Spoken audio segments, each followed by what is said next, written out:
did past Matt say to me? Hey past Matt, I totally don't envy you right now. Totally. Like, completely, like, I envy you right now. And there's not a thing I can do about it. Because I'm in school, I can't take a single day off. If I take 3 single days off, I will be kicked out of the program. How cool is that? Not cool at all. So I protest by sleeping in class and still getting the highest marks. You also mentioned that you finished up on a helix. Well, I'm going to start on a helix. I'm probably not actually going to build it, but I'm definitely going to build a firm foundation for it. My goal for this week specifically is to get all of the lower deck roadbed in, including the stuff around the helix. You might notice things are looking a bit different back here. In fact, I don't even know if I've ever brought you back here. I started cleaning up. You can't tell. What I've actually accomplished in the past week is putting in all the lower deck roadbed up to that far wall. That includes all of this staging. This is all staging, right here. And that loops through the wall. Here, have a clip of that. To visualize, this is mid-staging and upper staging, and you can see why I don't want to do track work in here. This leaves hardly anything left to do in terms of woodwork on the lower deck. Happy? Yeah! So I'm going to get that done this week. I got a ton of roadbed in this week, I'll show that to you in a second.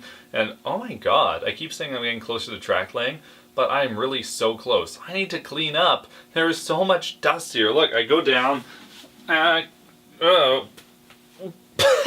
without further ado, let me show you some things.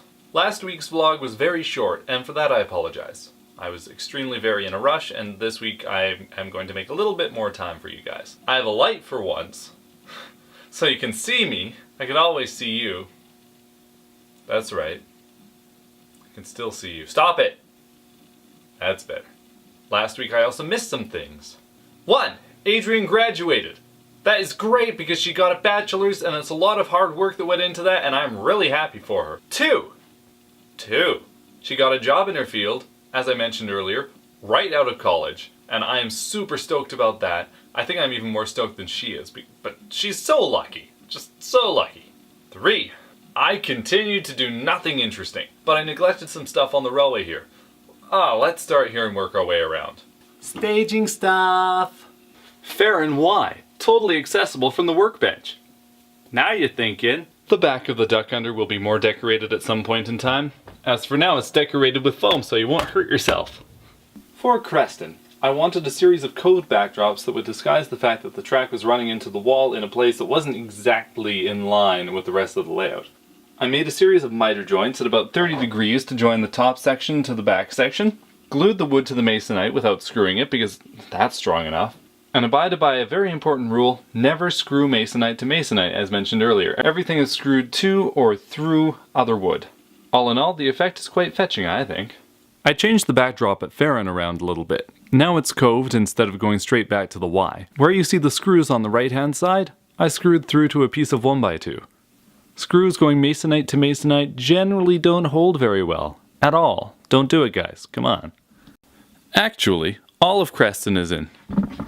And to the west of Creston, all the roadbed is in from Kootenay Landing to Nelson. And on the upper deck, all the roadbed is in all the way to Farron. This is the west end of Grand Forks. The track sneaks through a hole which will be disguised by trees. It's attached firmly at both ends, and I bent it too sharply. When you put in your own coved backdrop, please make sure not to exceed a 14-inch radius unless you steam it first.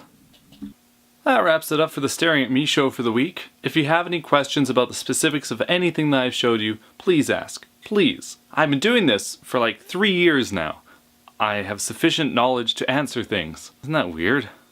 Well, time is flying, and it feels like a midlife crisis. I better get on doing things before my head explodes. See you in a week!